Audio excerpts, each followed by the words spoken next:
今度は僕の番だ。この程度か。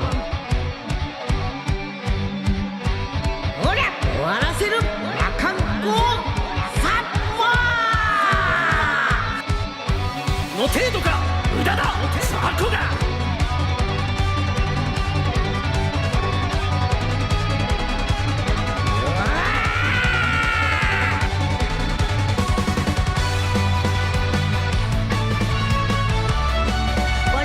こんな程度じゃ話にならないな。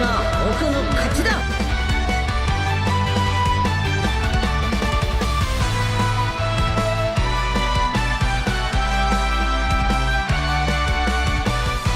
この力存分に試させてもらうぞ。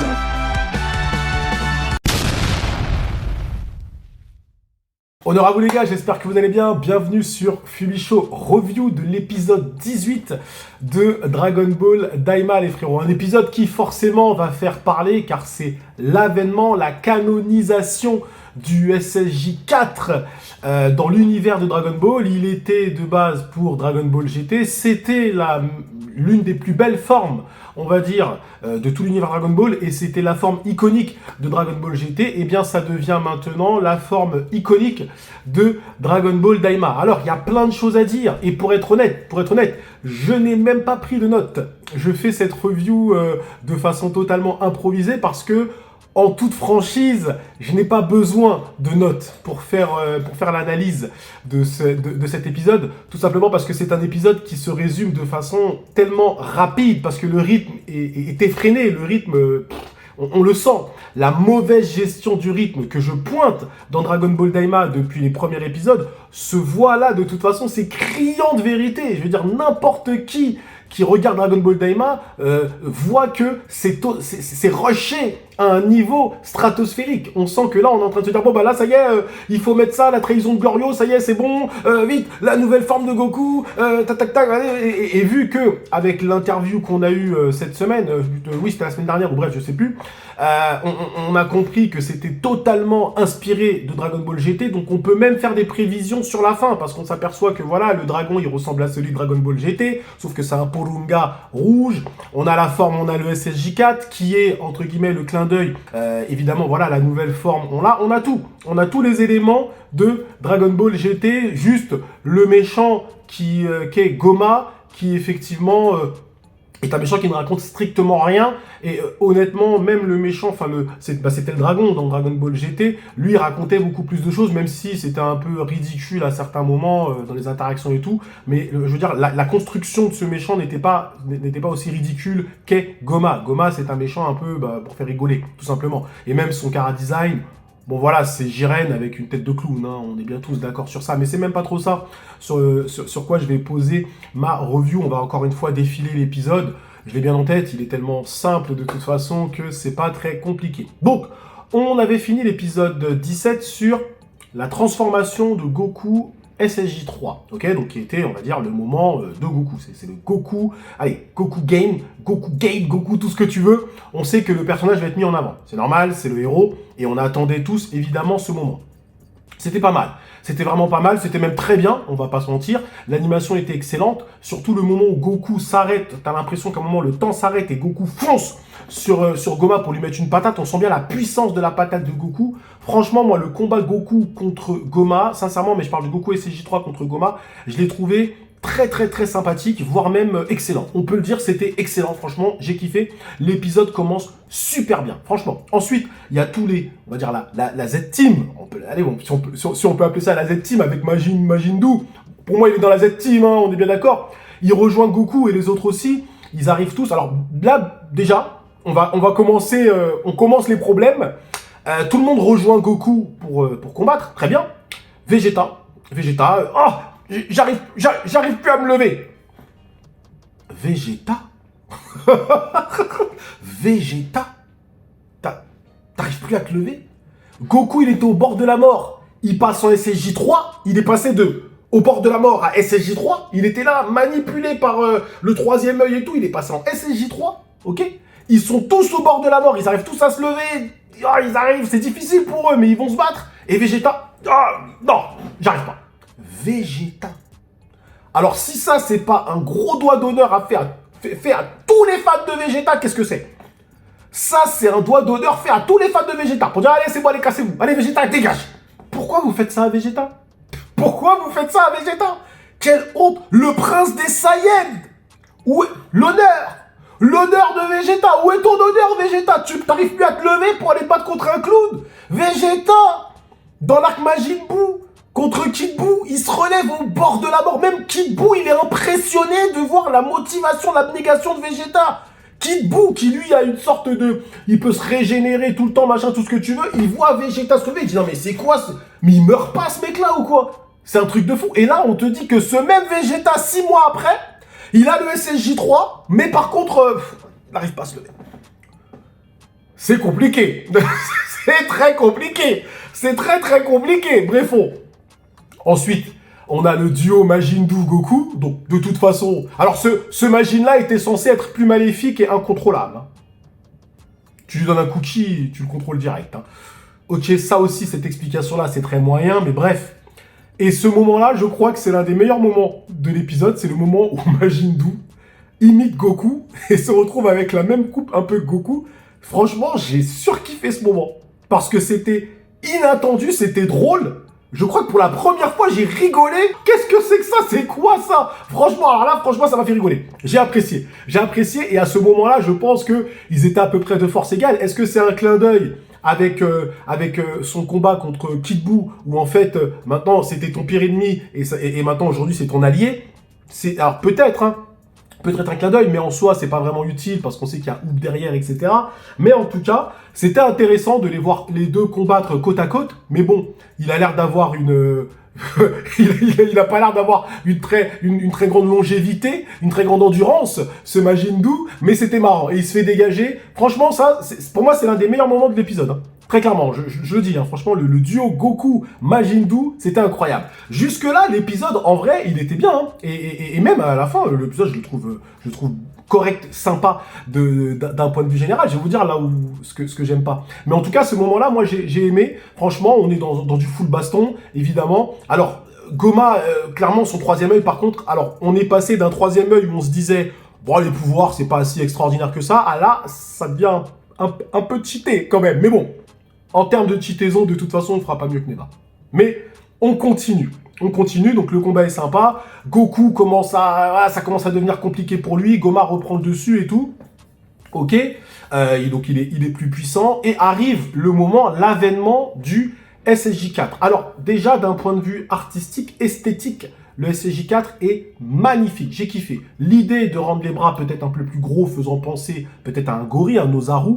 Franchement, j'ai kiffé. Donc la forme, il n'y a pas grand-chose à dire sur ça. C'est magnifique. Je le dis clairement, moi de toute façon, c'est l'une de mes formes préférées. C'est peut-être même la forme que je préfère le plus dans Dragon Ball avec le SSJ3. Mais franchement, le SSJ4 est magnifique. Goku est sublime. J'ai kiffé. Franchement, quand j'ai vu, j'ai dit waouh, c'est beau, c'est beau.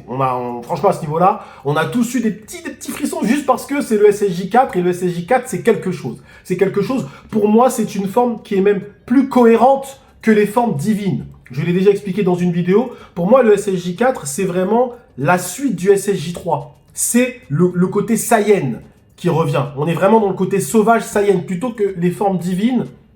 Bon, voilà. On rajoute des dieux, des trucs comme ça. Alors, les formes divines, on va dire, à la rigueur, elles collent plus un petit peu à Goku, parce qu'il s'est toujours entraîné avec des dieux, que Vegeta. Vegeta, moi, je le vois bien dans cette évolution-là. Cette évolution pure Saiyan. Vous voyez ce que je veux dire? Pure Saiyan avec cette puissance-là. Mais là, ça a été donné à Goku. Et oui, c'est le héros, il n'y a pas de souci, ça lui va très très bien. C'est parfait, encore une fois, attention pour Goku. Mais c'est vrai que les formes divines, ça colle pas à tout le monde, je trouve. Ça colle pas à tout le monde. Mais bref, là, je trouve que, sincèrement, au niveau du chara design, ils ont fait un effort. On est loin du SSJ3 de Vegeta, SSJ3 Sonic, qui, à mes yeux en tout cas, est moche. Je le dis, hein, franchement, je le trouve laid, le SSJ3 de Vegeta. J'aurais largement préféré qu'on lui donne le vrai SSJ3 et pas un SSJ3 2,5 qui est sorti des croquis de Toriyama, des machins. Non, non. On a un SSJ3 qui a été validé, qui était magnifique. C'était celui-là qu'il fallait donner à Vegeta. Là, le SSJ3 de Vegeta, pour moi, il est moche. Il est très clairement moche, hein, clairement. Mais bon, c'est mon avis. Attention, c'est totalement subjectif parce que là, on est vraiment dans l'avis visuel et esthétique de la forme. Donc, Goku passe en SSJ4 avec l'aide de Neva. Neva. Alors, qu'a fait Neva à ce moment-là?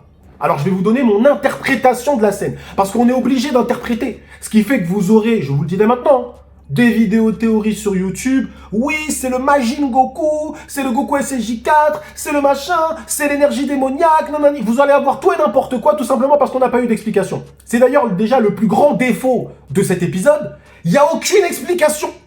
Il parle jamais. Rematez-vous l'épisode, ça parle pas. On parle jamais dans cet épisode. Pourquoi? Ben, je vais vous expliquer pourquoi. C'est parce qu'on n'a pas le temps.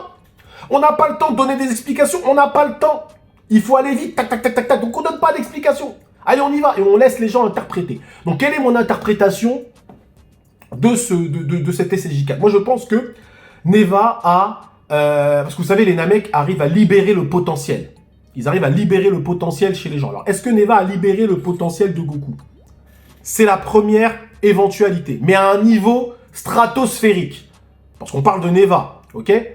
Maintenant, je pense qu'il y a ce côté libération de potentiel, mais il y a aussi le côté activation, supra-activation des cellules Saiyan, ce qui fait qu'il arrive à te donner une forme, mais vraiment la plus proche de l'Ozaru, sans devenir un Ozaru. Vous voyez ce que je veux dire? Parce qu'il faut bien comprendre le SSJ4, c'est tu passes en forme Ozaru Super Saiyan, etc. Et après, une fois que tu maîtrises l'Ozaru qui est en toi, tu repasses sous ta forme SSJ4. Donc, c'est le Saiyan qui a maîtrisé sa partie Ozaru, qui a fusionné avec sa partie Ozaru. C'est ça, le SSJ4.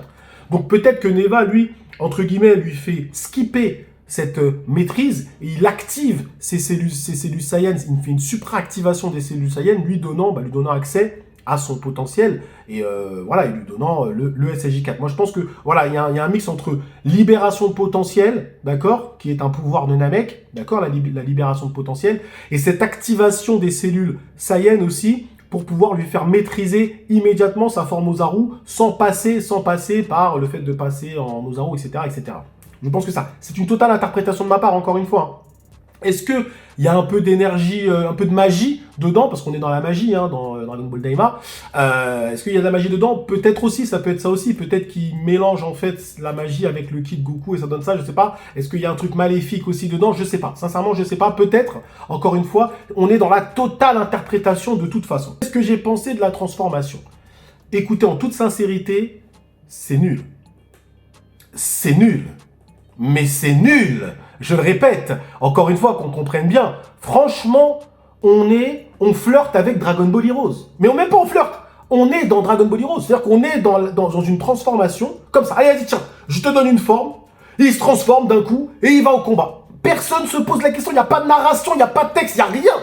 Je veux dire, attendez les gars, il faut bien comprendre une chose. Parce qu'il y en a qui vont me dire, ouais, mais tu fais ton rageux, t'es pas la cible. Je le sais que je suis pas la cible. Je le dis depuis le début que je suis pas la cible. D'accord? Je le dis. Et ça a été dit dans l'interview. Mais les gars, quand même, que tu sois la cible ou pas, lorsqu'on te donne une nouvelle transformation, il faut qu'elle raconte quelque chose. Ça doit raconter quelque chose. Même le SSJ4 de Dragon Ball GT est mieux fait. Le SSJ4, rematez-vous le SSJ4 de Dragon Ball GT, c'est mieux fait. Parce qu'ils prennent le temps.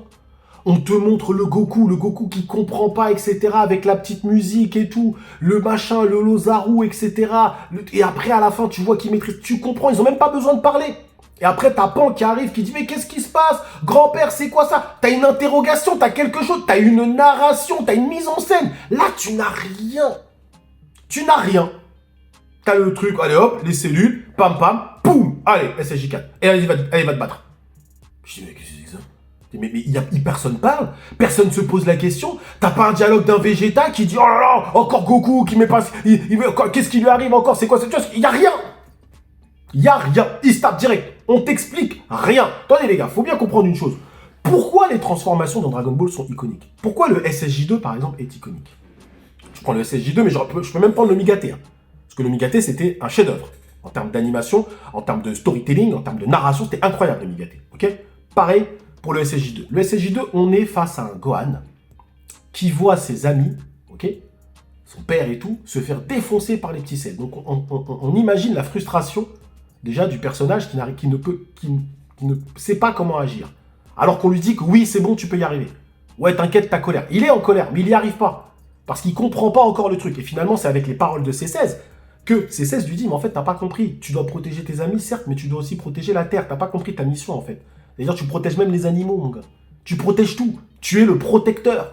Et pourquoi c'est beau? Parce que nous, ça nous remet à ce Gohan depuis l'arc Saiyan contre Raditz. On ne comprend pas, on dit mais d'où il sort cette force? Même avant, on a compris que Gohan, il avait une certaine force. Hein. Parce que dès qu'il a été introduit, Gohan, on voit qu'il s'était sauvé d'une cascade, un truc comme ça. Je crois que c'était dans l'animé ou même dans le manga, bref. Donc c'est l'avènement de Gohan. Ce que Toriyama préparait depuis le début. Même si on sait qu'il voulait arrêter à de nombreuses reprises, mais en tout cas, ça collait, c'était cohérent. Donc pourquoi le SSJ2 est beau? Parce que le SSJ2 a été préparé.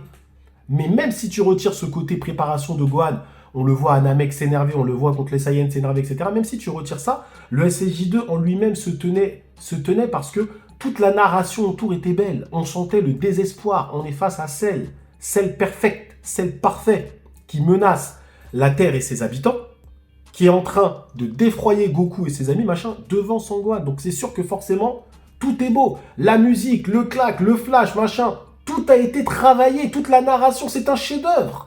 Et c'est pareil pour le Mégate. Je vais pas vous refaire toute l'explication du Mégate, mais le Pyrrhus qui pense que Goku a perdu, les Zeno qui vont appuyer sur le bouton, tout le monde se dit, putain, Goku, non, machin, t'as tout le monde, t'as un visuel sur tout le monde, après t'as une colonne qui arrive d'énergie, tu dis, wow, c'est quoi ça? T'as Goku qui se relève avec une musique des dieux, ok, mais les gars, on est où, là, avec ça, là? Et là, le CJ4, vous avez retrouvé ça, là? Vous avez retrouvé ça, là? Un Eva qui vient, qui dit, allez, boum, allez, tiens, mais les gars, c'est même pas du fanservice, c'est un truc qui vous a été donné juste pour, voilà, nouvelle figurine, nouveau personnage dans Sparking Zero et tout. Allez hop, on se prend même pas la tête, on raconte rien. On ne raconte rien, ça ne raconte rien. Comment tu fais pour donner une transformation aussi badass en termes d'esthétique et de ne rien raconter derrière? C'est pas possible, il n'y a aucun dialogue. Donc il se tape. Ok, hein, il est puissant et tout. Démonstration, moi après le reste, je kiffe. La partie animation et combat, moi j'ai rien à dire sur ça. Mais moi c'est la partie narration qui me dérange. Je vous dis les gars, vous allez avoir 3 camps. 3 camps, je vous le dis dès maintenant, concernant cet épisode et cette forme. Tout le monde va se rejoindre sur le fait qu'elle est magnifique. Je pense. Ça c'est une évidence, ok? Maintenant, tu vas avoir le camp des gens qui ont surkiffé. Wow, c'était mortel, c'était dans la liste, un truc de ouf, c'est légendaire. Et ouais, en fait, ils ont pas besoin de narration, on s'en fout. Eux, c'est des mecs, tu leur donnes, voilà, nouvelle transformation, on est content. Tu leur donnes même une nouvelle encore transformation derrière, ils vont dire, on est encore content. Donc voilà, les bandeurs de transformation. Excusez-moi le terme, d'accord? Et ensuite, t'as les mecs qui vont te dire, ouais, c'est sympa. Comme moi, je te dis, ok, c'est sympa, ça ne raconte rien. Mais c'est sympa à regarder parce que c'est Dragon Ball, c'est sympa, Goku qui se tape comme ça sous cette forme, c'est toujours agréable à regarder, d'accord? Et après, t'as les mecs qui vont dire que c'est de la grosse merde. Et vous allez en avoir, je vous le dis. Vous allez avoir des gens qui vont vous dire que c'est de la grosse merde, ça ne raconte rien. D'accord? Donc moi, je me situe entre les deux. Pour moi, il n'y a rien de légendaire, il n'y a rien d'iconique là-dedans, c'est clair, net et précis. Par contre, la forme, elle est belle, l'animation est vraiment sympathique, et c'était marrant à regarder, c'est sympa. C'est un petit bonbon, un bon divertissement. Ok? Maintenant, est-ce que ce n'est pas leur volonté? Ben, je pense que oui. Au vu de l'interview qu'on a eue cette semaine, ils ont dit divertissement pour enfants, pour les grands et les petits. Eh bien, c'est ce qu'on a.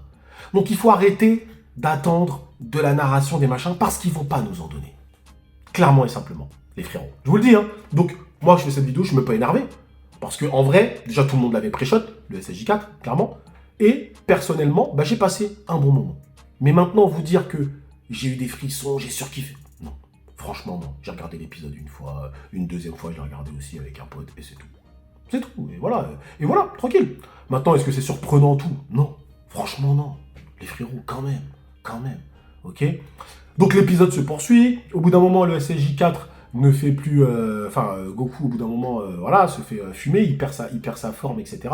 Goma grandit, donc Goma géant maintenant, ok? Bon, de toute façon, je l'avais dit qu'il y aurait un King Goma, ok?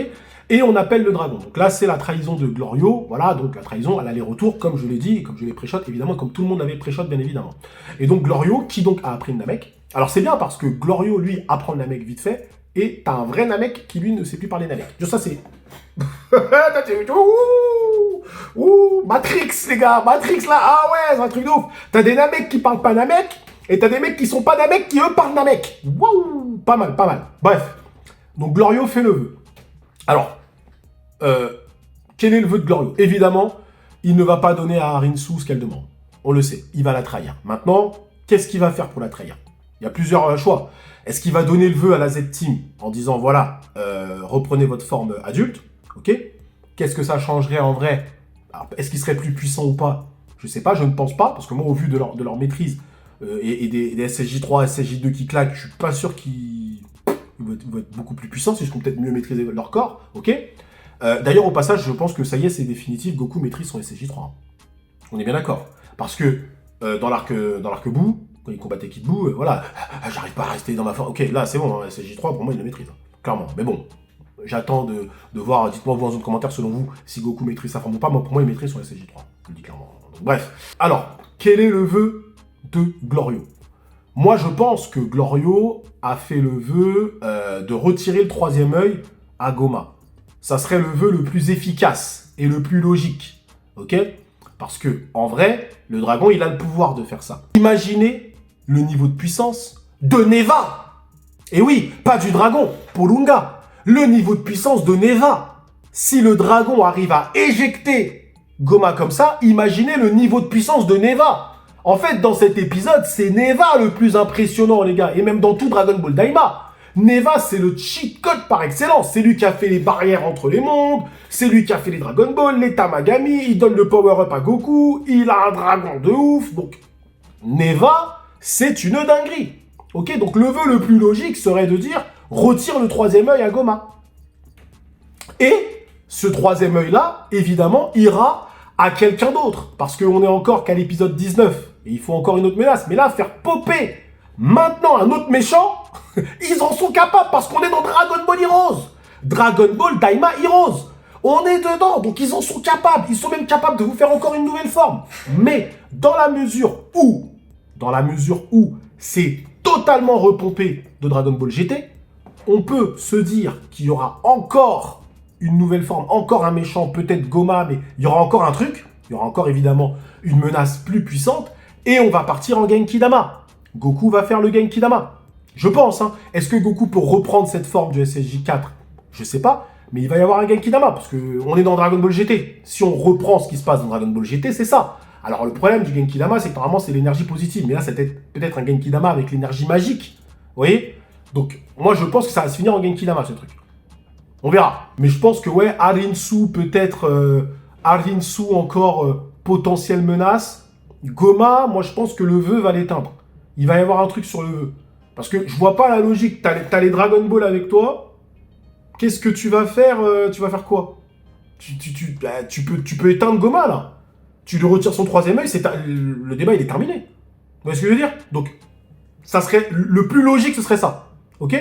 Je me suis amusé à mettre la phrase de Glorio dans ChatGPT. Je me suis amusé à mettre la phrase dans ChatGPT. Je me suis dit, tiens, voilà. Et ChatGPT, lui, qu'est-ce qu'il disait? Il parlait plus d'un vœu de protection. Il disait que ce serait plus un vœu de protection, de protéger les gens. Voilà, il voit plus ça. Alors, c'est un peu flou, c'est vrai, mais protéger les gens face au troisième œil, peut-être, face à l'énergie du troisième œil, etc. Je sais pas. Je vois pas le truc, mais ça serait un vœu un peu bizarre. Protéger les gens contre les effets du troisième œil, ok, donc ce serait vraiment un vœu gâché, ok. Ou sinon, c'est tout simplement faire grandir Dende, hein. Voilà, hein. Tu fais grandir Dende, voilà. Parce qu'en fait, en vrai, pour devenir adulte, ils ont juste besoin de Dende, donc ils ont les Dragon Ball de la Terre. Tu fais grandir Dende, l'histoire, elle est réglée. Donc il vaut mieux utiliser le vœu pour autre chose, en vrai. Vous voyez ce que je veux dire? Il vaut mieux utiliser le vœu pour faire encore avancer la narration, ok. Et que derrière, c'est avec les Dragon Ball de la Terre, ils arriveront à redevenir grands. L'une des possibilités, c'est une possibilité, ce serait que, là, le fait de rendre Vegeta aussi inutile, serait pour... En fait, ils ont fait ça pour mieux l'utiliser par la suite. C'est-à-dire qu'on veut pas l'utiliser, on veut vraiment le montrer au bord de la mort, genre j'en ai marre, nanani, nanana, et maintenant on sait dans Dragon Ball comment tu obtiens le SSJ4 ou le SSJ Magine, je sais pas comment ils vont appeler ça, d'accord, c'est Neva qui vient, qui donne ce boost à Vegeta, et tout simplement Vegeta derrière pourrait fusionner avec Goku, et foncer face à l'ennemi qui peut être Goma ou Arensu. Parce que je pense que Arensu va peut-être récupérer le troisième œil, d'accord? Et donc, il n'y arriverait pas, pour X ou Y raison, et donc Genki-Dama. Et là, il suivrait totalement le scénario de GT. Parce qu'il faut, en fait, pour comprendre bien le cheminement scénaristique de Dragon Ball Daima, il te suffit de regarder GT, en fait. mais vu que c'est un exercice que beaucoup de personnes n'ont pas fait parce que GT, bon bah voilà, tout le monde s'est arrêté à la scène du SSJ4 à GT, et je peux comprendre, hein, franchement, les gens ils ont juste regardé ça, et le reste, merci, au revoir, ok. Donc, moi je pense que c'est une possibilité, parce que tu peux pas rendre Vegeta aussi inutile, c'est pas possible, tu as tué sa fierté de Saiyan, clairement et simplement. Donc, si on suit le cheminement de GT, eh bien, il va y avoir boost pour Vegeta, SSJ4 ou SSJ, tout ce que tu veux, Majin, machin, pour Vegeta, fusion avec Goku, contre un ennemi évidemment plus puissant, qui ne peut plus être Goma, donc peut-être Arinsu, donc on aurait une super Arinsu, ok. Et donc, pour battre cette Arinsu, tu fais la fusion, mais ça ne fonctionne pas, et donc Genki Dama, voilà. Ou peut-être que ce serait pour battre Goma aussi, attention, hein, mais bon, ça ferait beaucoup pour battre Goma quand même. Maintenant, je pense que oui, si on suit le cheminement GT, c'est comme ça. C'est nouvelle forme pour Goku, combat, machin, nanani, nouvelle figurine, tout le monde est content. Nouvelle forme pour Vegeta aussi, parce que comme ça, voilà, t'as des figurines et tout, machin. Dans Sparking Zero, t'as tout le lore, et comme ça, tu fais plaisir aux fans de Vegeta, qui sont très nombreux également. Fusion, comme ça te fait encore un nouveau personnage, toujours plus puissant. Et derrière, Genki Dama. Ça fait beaucoup, par contre, en 2 épisodes. Mais au vu du rythme qu'ils sont en train de nous montrer, tout est possible. Ils peuvent tout faire hein, en 2 épisodes. Attention les gars, parce que là, regardez, vous reprenez la scène où Glorio, il se fait appeler par le Arinsu. Enfin, il va récupérer les Dragon Ball en 10 secondes. Hein. Hop, il va, hop là, tac, bim, ça c'est un truc de fou. Hein. Ah oui, bah oui, quand ils veulent aller vite, ils vont vite. Hein. Vous inquiétez pas. Hein. Donc ouais, je pense que la suite, si je dois réfléchir de façon, on va dire, allez, tranquille, cool, chill, à l'esprit reposé, c'est ça. Ça va se passer comme ça, clairement. Boost pour Vegeta, SSJ4, fusion, ça fonctionne pas, Genki Dama. Qui sera l'ennemi? C'est là la question. Arinsu ou Goma? Petite pièce pour Arinsu, au vu du vœu de Glorio, bien évidemment. Écoutez, on verra la suite, peut-être que je me trompe totalement, peut-être que la fusion sera avec d'autres personnages. À quoi Majin Buu et Majin Buu vont servir? Je sais pas aussi, mais il faut que là, on a eu le moment des transformations, on va avoir le moment de la fusion qui ne servira pas, et on va avoir après le Genki Dama. Si on suit le scénario Dragon Ball GT, bien évidemment. Bon, d'un point de vue global, épisode sympathique. Moi, je vais pas trop cracher dessus. C'est juste dans la narration, la mise en scène et dans tout ce que ça raconte, c'est vide, clairement et simplement. Mais le Goku SSJ4, Majin, tout ce que tu veux, est magnifique et très beau. Le Kamehameha avec des flammes, ça c'était vraiment magnifique aussi, c'était vraiment mortel. J'ai apprécié aussi le Goku qui combat un peu, d'une certaine façon, un peu comme un singe. Quand il court comme ça, machin, quand il saute contre le mur, ça c'était très bien pensé aussi. Je vous dis, en termes de combat, d'animation, de chorégraphie, moi j'ai rien à dire. Hein. Même le Kamehameha, quand il se prend la patate, et boum, il perd connaissance, mais il refait quand même. Hein. Ça va. Franchement, c'était lourd. C'est juste le problème dans tout ça, c'est qu'est-ce que ça raconte? Ça raconte rien. C'est des transformations sur transformations à la Dragon Ball Heroes. Je vous dis. Donc quand tu kiffes ça, si tu kiffes ça, c'est bien. Et moi, je respecte évidemment toutes les personnes qui ont kiffé, bien évidemment. Mais si tu kiffes ça, c'est parce que tu aimes les choses qui ne racontent pas grand-chose. En fait, c'est parce que tu n'en as pas besoin. Et attention, c'est pas un tort, mais c'est parce que tu n'en as pas besoin. Une nouvelle transfo, ok, merci, au revoir, terminé. Et après, il laisse la place à l'interprétation ou la surinterprétation. T'as des mecs qui vont te sortir des dingueries hein, sur cette transformation. T'en as, ils vont te dire, oui, c'est une transformation avec l'énergie du Makai, de nanani. T'en as d'autres qui vont te l'appeler Majin Goku, l'autre qui vont l'appeler SSJ4 Majin. T'en as d'autres qui vont te dire, non, en fait, il a fusionné ses cellules avec les cellules de nanani. Et attention, tu parles tout n'importe quoi parce que tu n'as pas d'explication. Tu n'as pas d'explication. Donc on va me dire, ouais, mais on peut te les donner après. Mais moi, c'est même pas une question de après, c'est pas une question de après. Moi, je te dis que normalement, dans Dragon Ball, quand Toriyama le faisait, et même dans Dragon Ball Super, genre même dans Dragon Ball Super, quand on t'amène un truc, t'as quand même un dialogue, t'as quelque chose. Là, tu n'as rien. Tu n'as strictement rien. C'est vide.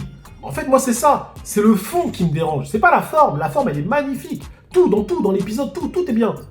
Mais le fond... Merci à vous d'avoir suivi cette petite review tranquille jusqu'au bout. Prenez soin de vous et que l'honneur soit avec notre Goku. Parce qu'il était beau quand même, notre Goku.